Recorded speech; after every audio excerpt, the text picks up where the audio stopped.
Okay. The majority of the presentation won't be in the terminal, so I'll be switching back and forth. So I'll send out the link for any examples I show. So if the code isn't too legible on the screen, just forgive it for now, and we can always dive into it later.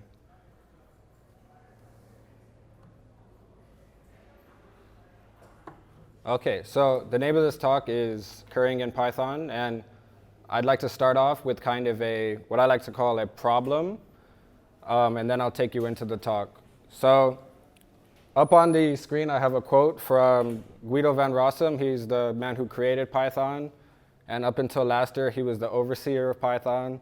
The tongue-in-cheek term for himself was benevolent dictator for life. So any sort of Python decisions or new features, he was kind of the last in line to okay anything. So if you think about things like new features like f-strings or async, they get proposed by the community via things called PEPs, and then the last in line is Guido.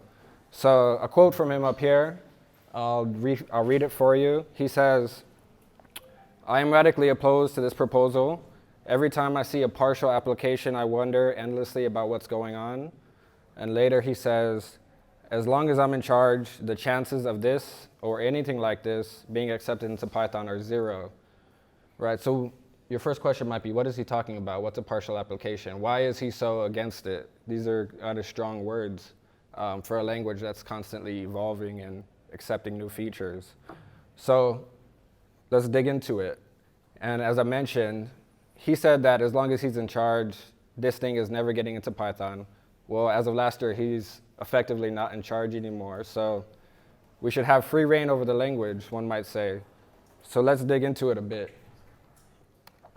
So as I said, the title of this talk is Currying in Python, How to Hack New Syntax into Your Favorite Language. I'm Dustin Haffner. My social handles are mostly all dHaffner, so if you like, you can follow me. GitHub, Twitter, Instagram, etc. And I'll talk a little bit about myself before I go in. I'm an engineer at Netflix. I'm based in California. I live in Oakland. Netflix is just south of a city called San Jose, and it's all in Silicon Valley. I'm Nigerian and American dual citizen, so I visit Nigeria often. This is my first time in Ghana. I love it so far. I graduated from Carnegie Mellon University in 2011 with computer science and math double major. I've been using Python since 2.6, so that was around 2006. As I said, my social handles are all at dHaffner. Feel free to follow me. I'll try to follow you back. My website, which has most of my links, xix.org. And so, overview of this talk. First, we'll define currying as a computer science concept. Some of you might be familiar with it. Some of you might not. It's okay from whatever you approach this topic with. I hope that you leave this topic with something new, whether you're an advanced Python user, whether you have an advanced degree in computer science, whether you don't have a computer science background at all. I hope there's something in there for everybody. So then I'll talk about how is currying useful. In theory, it's a simple concept. So we'll talk about why is it useful, why should we think about using it when we write code. Then we'll go into some Python utilities for doing currying. And then we'll end on kind of a rhetorical question. Will currying be in future Pythons? So let's get into it. As I said, the goal is to introduce you to currying and hopefully illuminate some powerful Python tools along the way. So as I said, the goal of this is to kind of start simple and end in a very crazy advanced place. So if you get lost along the way, or if you find that you reach a point where maybe you don't know the Python that's on the screen, don't worry about it. This is an introduction. So these are things that hopefully something piques your interest and you dive into it later. That's my hope. So first, maybe the first question, what curry, the word curry? We all know curry, maybe like curry soup, curried goat. Actually, some of us might be familiar with a programming language called Haskell. Turns out Haskell and Curry are both named after one man, Haskell Brooks Curry. He was an American mathematician, computer scientist, and he has two things named after him. That's two more than I have. So currying is the actual topic. So the computer science theoretical definition. Currying is the technique of translating the evaluation of a function on multiple arguments into evaluating sequences of unary functions. So let's illustrate that. Let's say we have f of x, y, z. Currying is essentially turning this into a function of f on x, which is then a function on, returns a function of f that we call on y, which then returns a third function that we call on z. So many functional languages implement this at the syntax level. As I mentioned, Haskell, it's what's called a first-class citizen. You can do currying very simply. Standard ML, if anybody's used that language. It's more used in academia, in my experience, also implements it.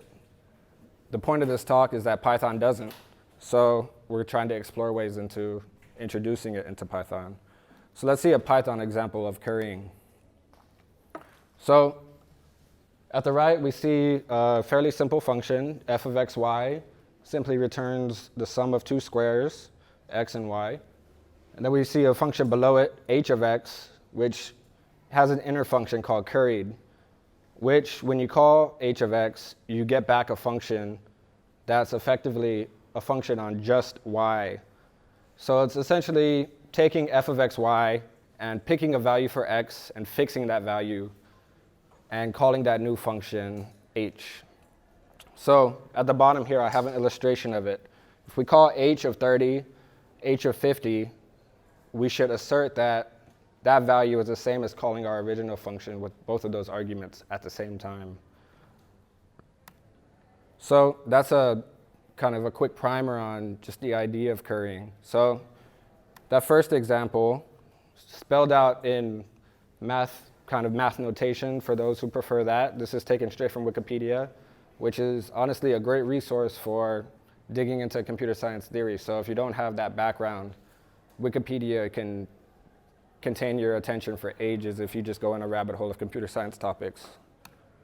So on the left, as I said, I've given the theoretical definition. On the right, we have that same function from the previous slide, and then a simple for loop at the bottom to illustrate how you might use it kind of in a simple print statement.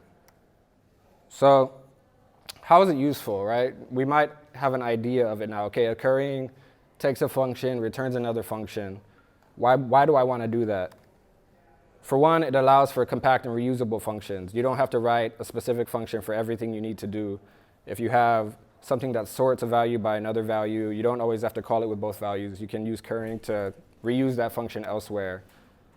It mixes well with other functional tools. Examples of those are map. We have that in Python. Reduce and fold. Reduce is in the functools module. If you use Python 2, reduce is a built-in function. Quick show of hands, who has used reduce or map in their Python code? Okay, so small subset. They're very powerful but dangerous tools. I call them dangerous because you can litter your code with them and then confuse your coworkers and not necessarily gain a lot. But when you do use them in the right way, they can be very powerful. Function composition, which is essentially taking two functions and calling them sequentially. And then max, min, and sorted. I'll assume that we've all used max, min, or sorted, maybe more so max or min. We all understand the idea of passing an array to max and getting back the maximum value.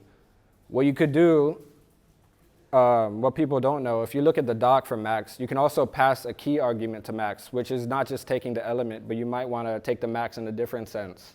If we have, for example, an array of all of us in this room, maybe name and age, and we want to get the maximum age, but we want to return the name, for example, we can use the key function on max to sort by age and then return the name. So on Stack Exchange, which is also a good software engineering resource, I found a good, concise definition or a good, concise explanation for why currying is useful, and I've put emphasis on what I think are the key points in this. Currying is useful because it gives you lightweight syntax, and currying and partially applied functions enable high-order functions to be used more effectively and concisely. And high-order functions are simply functions that take functions and return functions. They operate on functions. So as we might think of, a binary operator, the plus symbol operates on an integer plus an integer, a string plus a string. High-order functions operate on functions, and they return functions. So let's get into some Python utilities for currying.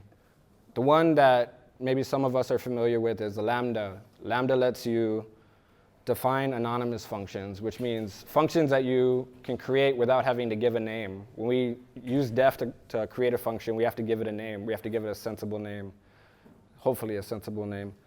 With Lambdas, we give it no name at all. So another quick show of hands, just curious, who's used Lambdas in their code? Okay, that's a good amount of people, so that's good. So as we might know, Lambdas are single expression. You can't set a variable and then print that variable in a Lambda. You do one thing in a Lambda. You call an expression. You might return a Boolean. You might call another function. As in the last slide, Lambdas are useful in high order scenarios. As I said before, they're useful in comparison functions or key taking functions like sort, sorted, map, and they're easily abused. I'm sure I don't want to show of hands, but there's probably many of us in this room who've done a code review on somebody else's code where they used a Lambda, and we might say, hey, refactor that, give that a name, put that in a def, so we can reuse it later. So the next person who has to maintain your code knows what that Lambda was intended for. So on the right, I've given an example of currying using a Lambda, or rather a Lambda that's built with currying. So it's the canonical example, hello world. We have an array of names. We have a greeting function that takes a salutation, takes a name, and returns a string. And below that, we see hello is defined for taking a variable name and returning hello, comma, name of greeting. And then a simple for loop that just prints out all these names. So a concise example, hello is essentially a curried function because it's taking the function greeting, a function on two variables, and it's reducing it down to one variable, a unary function. So that's kind of the base level example. That's what I would call maybe the simplest example of currying in Python. And like I said at the top, the goal of this is to start simple and get crazier because it's fun to explore what you can do with Python, even if it's in dangerous scenarios, or maybe it's code we wouldn't want to push to production or send for code review. So let's look at more utilities and ways to do this. Functools partial. So if you've never used the functools module, I strongly encourage you to look at the docs for it because functools and also itertools both give you some strong utilities for composing your Python code using utilities that we might otherwise, functools and itertools, ITER tools. Both of them give you strong utilities for operating on iterables, operating on functions, doing common things that maybe we sometimes write on our own, but they're built into the Python standard library. So when possible, we should lean on that rather than reinventing the wheel. So let's see how we can do currying with functools partial, right? The benefit of partialing versus Lambdas on the previous slide is you can curry more than one variable at a time. I can give a function which takes my original greeting function as defined on the last slide, and I can curry two variables. So extending on the previous example, we import the function called partial from functools. We still have our array of names. We still have our greeting function, but now hello, instead of a Lambda, we turn it into a partial, where we pass the function, greeting, and we pass hello. So it's essentially the same function as on the previous slide, just done a different way. So the benefit of partial versus a Lambda is that you can curry more than one variable at once. And currying and partial application are very closely related CS concepts. So when I use them in this presentation, I'm kind of taking liberty and using them interchangeably. There's some minute differences, but it's kind of out of the scope of this talk and not necessarily relevant for this. So this is the second example, functools.partial. So if you ever have instances when you invoke callbacks or pass callbacks to functions that get called later in async scenarios, you might want to use partial. If you use futures, partial might be a strong tool to help you reduce your amount of code and not repeat yourself as we try to avoid. So, sure. Go ahead.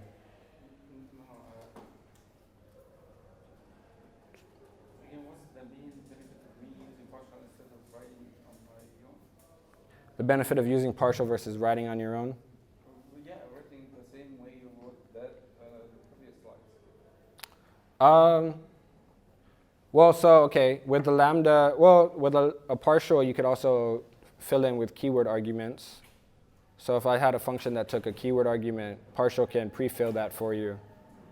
And the main difference effectively is that partial is eagerly evaluated. So if I had a function call instead of hello, it would be evaluated right at definition time. Whereas a lambda, it would be evaluated on call time. Yeah, so that's probably the biggest difference I would call out. But these are, if we ran this code, we'd expect the exact same output. So it's effectively starting one way and kind of expanding on it. So in that vein, we'll go on to a third example, the tools library. Tools library is a third-party library. It allows you to do a lot of kind of more advanced functional computer science theoretical things. It also is similar to itertools and functools in that it builds on and adds functions that maybe aren't fit for standard library, but serve a purpose in Python and have use in modern production code. And it has a currying decorator. So if nobody's ever heard of decorators before, this is maybe a good example and a good soft introduction to them. So with that, let's look at the same example adapted for using the tools module. So now we see instead of importing partial, we import curry from tools, still have the same array of names, and now we define greeting the same way, except that we add the curry decorator on top of it. So what that essentially does via the tools module is it turns greeting into a curry, I'll call it a curryable function. So instead of having to use partial or define a lambda, we can call greeting itself to create another function. So essentially what we're doing is we're calling greeting with less argument. But it knows that it's a curry function, not scope. That takes effect only if we're not using the full number of arguments. Exactly. So under the hood, what curry looks at is exactly as he said. Greeting, as we see, is defined on 2 arguments, but on the line with hello, we defined it with only 1. So essentially what we get back is a function that is waiting for the second argument. In this case, it's name. So we get cleaner code. We see greeting. We get a function back from calling greeting without sufficient amount of arguments. And then subsequently, we can just call our last function hello and get the expected result. So I'll stop and say that one drawback of this is that if we were to define greeting in a different module and use it in another module, you wouldn't immediately know that it's a curried function. So you might even want to name it greeting underscore curried to let your teammate know that, hey, this is a curried function. So, because otherwise, without that decorator, what would we get? We'd get a value error because we call a function with not enough arguments. So essentially, currying takes advantage of catching that exception and actually returning a function back instead of raising the exception. So those are 3 examples. And now, as I said, the goal is to get even crazier. So an idea. What if we could curry with syntax? What if we didn't need a decorator? What if we could just use something built into Python to effectively curry as we do in other functional languages? So from this idea, one could go many ways. You could say, okay, maybe I'll make a class that accepts a function and takes another function, and maybe I'll do it via a class, maybe I'll do it via decorator. People have thought of this before. To a tools module implemented via decorator, functools adds a partial. But what if we could do it with just syntax? New syntax gets added to Python all the time. Some of us maybe are familiar with F strings, whereas in older versions of Python, Python 2, we would format with the %sign or dot format or other things. So we know that new syntax gets added to Python all the time, not as rapidly as other languages, and Python is more conservative in that regard, but new syntax does get added. Even the latest one, which I kind of think is crazy, some assignment expressions coming in Python 3.8 So the idea is, okay, well, what if we could do this with syntax? That would be dope. So another new Python module in the standard library, AST. So what is AST? Computer science concept, an abstract syntax tree. It's essentially a representation of your code in tree form. So those of us who've done some code or done some CS courses, we're very familiar with the data structure trees. So essentially what an abstract syntax tree is taking your actual Python code and giving it to you in tree form. And as we know, as we learn, there's tons of algorithms on trees. We know the classical ones, your breadth first search, depth first search, the more fancier ones, A star. But we know that, okay, if you give us a tree, there's algorithms that we can run on that tree. It's powerful, right? So if we know, we can put those two things together and say, if we can get our code in tree form, we can run algorithms on that tree and modify that tree, and then ideally convert that back to Python code.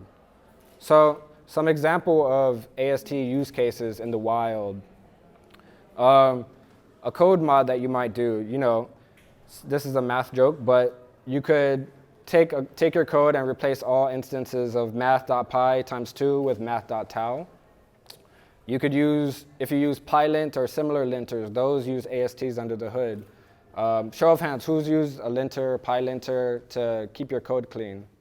Wonderful. So under the hood, what those do is parse your code into tree form, traverse the tree, look for errors or rule violations, and they report them back to you in your IDE and your terminal. And code formatters, so if you use maybe the best one, Python's Black, it's a code formatter. What it does, parses your code into AST form, formats it, converts it back to Python for you. Or if you use PyTest, PyTest uses AST to give you good readable error messages. So ASTs are powering a lot of tools in our ecosystem under the hood, even if we might not be familiar with the AST as a concept itself. So I wanted to give an example of an AST just to kind of illustrate the concept a little bit more. So at the top, we see a function called parsePrint. ParsePrint is from a module called Astor for operating on ASTs, and I'll link it at the end of the slides.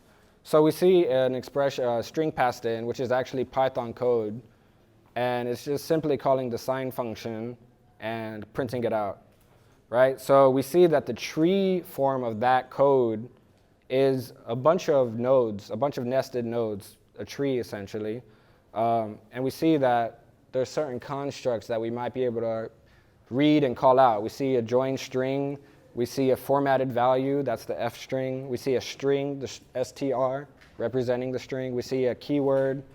We see other things. But this is essentially the tree representation of that same code that we see at the top. So with that example, let's have an idea. If we can change code in AST form, can we create new Python syntax, right? We can go and find certain areas of code, transform them, change it back to Python, and get new functionality. And with that, there's a module that, not initially written by me, but one that I forked and I added some functionality to called transformers. And I called it __ transformers to kind of match the pattern of other internal features that we might be familiar with. If any of us were writing Python 2, you might have done from future import, print function, or integer division. It's kind of a way to signal that this is doing some magic, or this is doing some kind of under the hood, outside of the band functionality. So module transformers, it's on my GitHub. It's also linked at the end of the slide, and I'll add it to the Slack after this for those who want to check it out later. So talk about a general process for this idea. Okay, let's take an AST, let's transform it, let's try to provide currying via that process. So what we'll do is we'll use the ellipsis, the ... to represent currying where we want it to happen.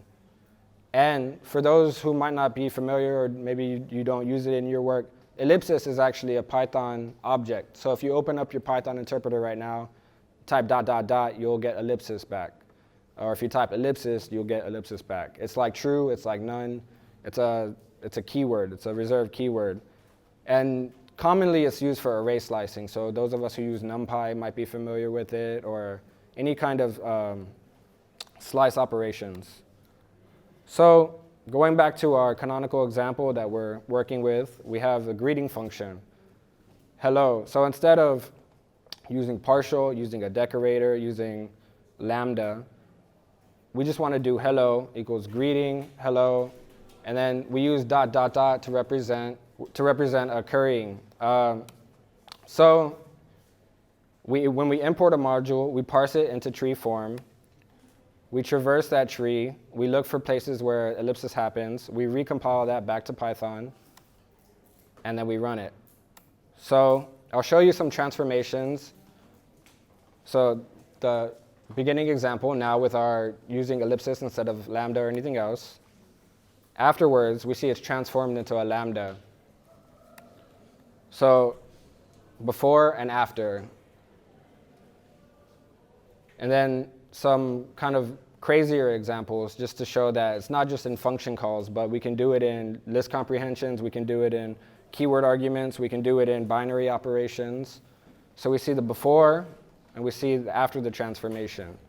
So an ending question, will currying be in future Pythons? Yep. The answer at the top was from Guido was never, but who knows, maybe. If we can introduce it in a simple way that's useful to understand and helpful for actual Python coders, who knows? I think the answer is yes. So we go see. To recap, I'll post these slides later. I think I'm running out of time, but I'm not going to go over this. I've talked about everything, so I'm not going to recap everything I've just said.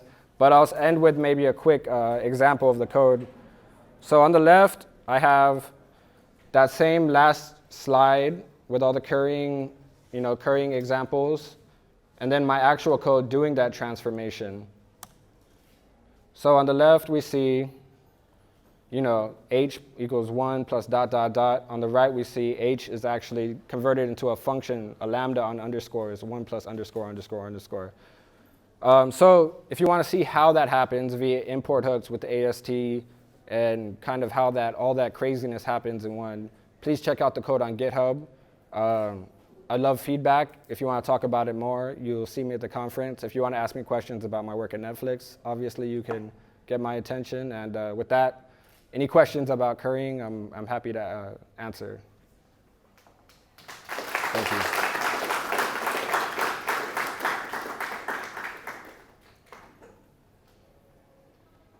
Cool, no questions. Okay. Go. Have you tried this proposed patch? Not yet. You can help me.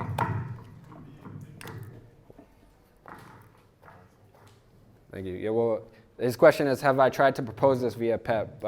Not yet. So I've been trying to flesh it out a bit more and kind of think through the currying process and that lambda transformation process a little bit more, and then I might be so bold as to propose a PEP. So we'll see. All right, go ahead. I'll repeat his question. So we have only 2 questions additional. So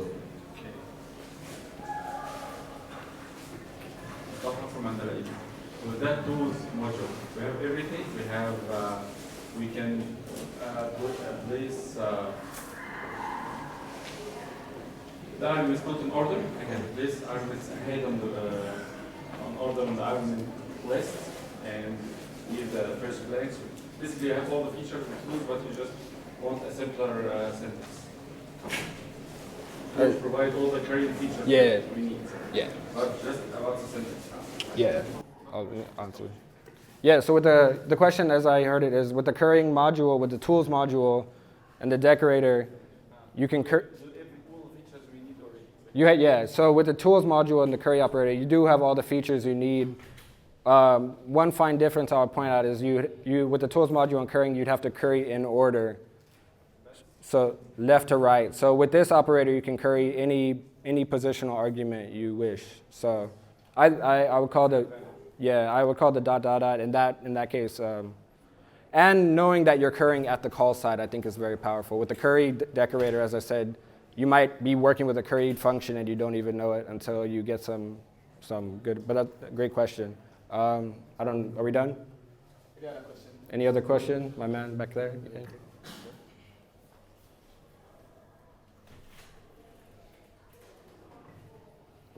Yeah, just a quick one. The Sure. very first code that you showed, Sure, was it, I don't know, I'm still struggling to understand. sure. No, the very first code. Sorry, can I you? think that's like, is my second. The first one. First The very slide. first code. Yes. Okay. I'm still struggling to really what his position is. Sure, so, I still do not get the partial application bit. okay. And then the very last question is, is it to turn out the results, or because I get the impression that it is to convert a function into another function, so f of x, y, z. Is that the objective, or is there an objective converting into another? Thank you. Yeah, thank you. Thank you, Francis. So the two questions were maybe some context around this quote, just to understand it better. And then the second question was, let me rephrase it if I understand you right. What's the benefit of reducing maybe a function of 3 variables down to 2? Like, what do we win? Is that fair? Okay. So context around this quote. This quote was taken from there's a mailing list on python.org called Python Ideas. So any one of us developers might have ideas for things that we want to add to Python. And that mailing list is where you go and share those ideas. So somebody came with this idea of, hey, let's add this generic talk. Let's add partialing, currying to Python at the syntax level. So we can do things like this, operating zone functions with an actual operator. And Guido's response to that was this. So this generic idea of partialing and currying, he's radically opposed to. And he says that as long as he's in charge of Python, it's never going to go into the language. Did he give reasons? Yeah, one of the reasons he gave was that every time he sees, or it's on there, every time he sees it, he has to wrangle his head about what's going on. He says the same of Lambdas. So he generally does not like Lambdas. He doesn't like most functional things. Like I'm an avid follower of that mailing list, so I like to see what ideas people come up with. And generally, like function composition, extended things, he's always against in general. And the second one. We are out of time. Okay, we can talk about it after. Yeah. Thank you all. Appreciate it. Thank you.